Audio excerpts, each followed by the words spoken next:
సీట్లపై కూటమిలో ఇంకా గందరగోళం కొనసాగుతోంది. ఇంకా 5 అసెంబ్లీ 4 ఎంపీ స్థానాలకు అభ్యర్థుల్ని టీడీపీ ప్రకటించలేదు. ఒక ఎంపీ 3 అసెంబ్లీ సీట్లను పెండింగ్ లో పెట్టింది జనసేన. అవనిగడ్డ, పాలకొండ, విశాఖ సౌత్ అభ్యర్థులపై జనసేన ఇంకా కసరత్తు చేస్తోంది. బీజేపీకి కేటాయించిన అసెంబ్లీ సీట్లపై కూడా తర్జన భర్జన కొనసాగుతోంది. టీడీపీ పెండింగ్ సీట్లను ప్రకటిస్తేనే బీజేపీ స్థానాలపై ఒక క్లారిటీ వస్తుంది. 175 అసెంబ్లీ స్థానాలకు ఇప్పటి వరకు 157 మంది అభ్యర్థుల్ని ప్రకటించింది ఎన్డీఏ కూటమి. టీడీపీ 139 మందిని, జనసేన 18 మందిని ప్రకటిస్తే బీజేపీ ఇంకా ఖాతానే తెరవలేదు. మొత్తంగా ఇంకా 18 అసెంబ్లీ సీట్లకు అభ్యర్థుల్ని ప్రకటించాల్సింది కూటమి.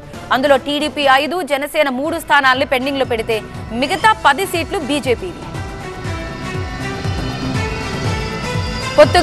పొత్తులో భాగంగా 144 అసెంబ్లీ, 17 పార్లమెంటు స్థానాల్లో పోటీ చేస్తోంది తెలుగుదేశం.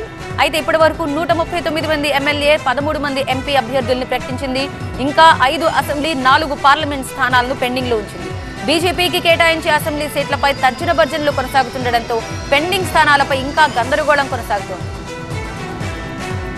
జనసేన అయితే 21 అసెంబ్లీ, 2 పార్లమెంట్ స్థానాల్లో బరిలోకి దిగుతోంది. నిన్న 18 అసెంబ్లీ అభ్యర్థుల్ని అధికారికంగా ప్రకటించింది జనసేన. ఇంకా 3 అసెంబ్లీ స్థానాలను పెండింగ్ లో ఉంచింది. అవనిగడ్డ, పాలకొండ, విశాఖ సౌత్ అభ్యర్థులపై కసరత్తు కొనసాగిస్తోంది. ఇక ఎంపీ స్థానాల్లో కాకినాడ అభ్యర్థిపై ఇప్పటికే క్లారిటీ ఇచ్చిన జనసేన మచిలీపట్నం ఎంపీ అభ్యర్థిపై తర్జన భర్జనలు పడుతోంది. ఇటు పొత్తులో భాగంగా బీజేపీకి 10 అసెంబ్లీ, 6 పార్లమెంట్ స్థానాలు దక్కితే ఎంపీ అభ్యర్థుల్ని అధికారికంగా ప్రకటించింది. అసెంబ్లీ అభ్యర్థులపైన అయోమయం కొనసాగుతోంది.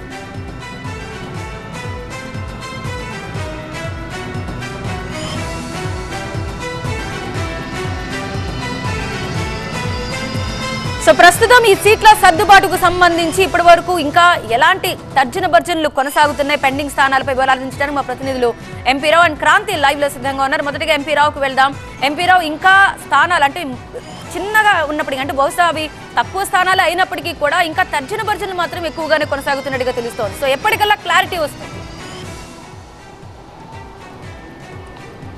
అంటే ఈ నెల 27 నుంచి చంద్రబాబు ప్రజాకాలం సభలు, రోడ్ షోలు నిర్వహణకు సిద్ధమవుతున్నారు. సో 27 లోపలే, అంటే ఈ రోజు లేదా రేపటిలోగా ఈ మిగిలినటువంటి పెండింగ్ 5 స్థానాల మీద కూడా క్లారిటీ ఇచ్చే విధంగా కూడా టీడీపీ అధినేత కసరత్తు చేస్తున్నట్లుగా తెలుస్తూ ఉంది. అక్కడ ఆయా స్థానాలకు సంబంధించినటువంటి నివేదికలు కూడా ఎప్పటికప్పుడు నివేదికలు తెచ్చుకుని అభ్యర్థులను ఫైనల్ చేసే పనిలో ఉన్నారు. అయితే కొన్ని చోట్ల మాత్రము టీడీపీకి అనుకున్నటువంటి సీట్లు, ముందుగా బీజేపీకి కేటాయిద్దాం అనుకున్నటువంటి సీట్లలో మళ్ళీ ఇప్పుడు బీజేపీ అధిష్టానం ఆ సీటు మాకొద్దు, వేరొక సీటు ఇవ్వాలనడము, ఇలా సర్దుబాటులో భాగంగానే కొన్ని స్థానాలు పెండింగ్ పెట్టినట్లుగా తెలుస్తుంది. మొత్తంగా పైనుంచి చూసుకున్నట్లయితే, ఉత్తర కోస్తా నుంచి చూసుకున్నట్లయితే చీపురుపల్లి, భీమిలి ఈ 2 స్థానాల్లో ఒక స్థానము టీడీపీకి వస్తుంది. అయితే చీపురుపల్లి నుంచి మాజీ మంత్రి గంటా శ్రీనివాసరావును పోటీ చేయాలని చంద్రబాబు ఇప్పటికే పలుమార్లు సూచించినప్పటికీ కూడా చీపురుపల్లి వెళ్ళడానికంటే ముందుగా తనకు విశాఖపట్నం జిల్లాలో ఉన్నటువంటి ఏదో ఒక సీటు ఇవ్వాలని చెప్పేసి గంటా శ్రీనివాసరావు పదే చంద్రబాబును కోరుతూ ఉండడంతో అటు భీమిలి స్థానాన్ని కూడా పెండింగ్లో పెట్టారు. భీమిలిలోను చీపురుపల్లిలోనూ కూడా గంటా శ్రీనివాసరావు పేరుతోటి సర్వేలు చేస్తున్నారు. సో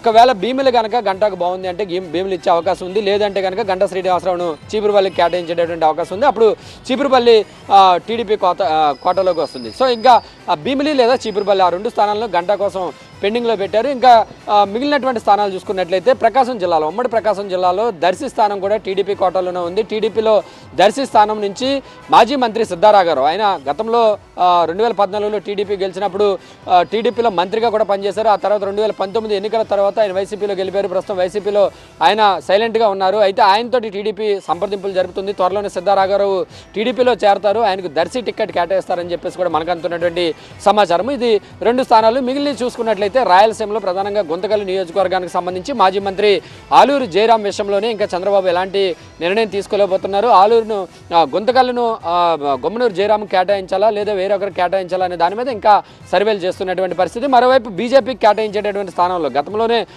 బీజేపీకి కేటాయిద్దాం అనుకున్నటువంటి ఆదోని స్థానం విషయంలో ఇప్పుడు బీజేపీ అధిష్టానం పునరాలోచనలో పడినట్లుగా తెలుస్తుంది. ఆదోని స్థానం కాదు, మాకు ఆలూరు ఇవ్వాలని చెప్పేసి బీజేపీ అధిష్టానము చంద్రబాబును కోరుతున్నట్లుగా తెలుస్తుంది. దీంతోనే అటు ఆదోని, ఆలూరు 2 స్థానాలను కూడా పెండింగ్లో పెట్టినట్లుగా తెలుస్తుంది. ఆదోని బదులు అయితే ఆలూరు స్థానం, ఎందుకంటే ఆలూరులో కూడా ఇప్పటికే టీడీపీ నుంచి పెద్ద ఎత్తున డిమాండ్లు వస్తున్నాయి. కోట్ల సుజాతమ్మకు టికెట్ ఇవ్వాలని చెప్పేసి కోరుతున్నటువంటి పరిస్థితి. కాబట్టి ఒకవేళ ఆలూరు వీలు కాని పక్షంలో ఎమ్మిగనూరు సీటు ఇవ్వాలని చెప్పేసి కూడా బీజేపీ అధిష్టానం కోరుతున్నటువంటి పరిస్థితి. అయితే బీజేపీ ఎమ్మిగనూరు స్థానాన్ని ఇప్పటికే టీడీపీ జయనాగేశ్వర రెడ్డికి కేటాయించేసింది కాబట్టి ఎమ్మిగనూరు స్థానం ఇచ్చేటటువంటి అవకాశం లేదు కాబట్టి సో ఒకవేళ తప్పనిసరి అయితే కనుక ఆదోని బదులు ఆలూరు స్థానాన్ని బీజేపీకి కేటాయించేటటువంటి అవకాశం ఉంది. సో ఈ సర్దుబాటులో భాగంగానే ఆదోని ఆలూరు ఈ 2 స్థానాలను కూడా టీడీపీ అధిష్టానము పెండింగ్ లో పెట్టినట్లుగా తెలుస్తోంది. ఈ రోజు సాయంత్రం కల్లా దీని మీద ఒక క్లారిటీ తీసుకుని ఈ 2 స్థానాల్లో ఒక స్థానానికి అభ్యర్థిని ఖరారు చేసే విధంగా కూడా చంద్రబాబు ముందుకెళ్తున్నట్లుగా తెలుస్తుంది. మొత్తంగా అయితే సర్దుబాటులో భాగంగానే 5 సీట్లు కూడా పెండింగ్ లో పెట్టినట్లుగా తెలుస్తుంది. రేపు సాయంత్రంలోగా ఈ పెండింగ్ 5 స్థానాల మీద కూడా అభ్యర్థులు ప్రకటించే విధంగా కూడా చంద్రబాబు కసరత్తు చేస్తారు. Thank you MP Rao details అందించినందుకు.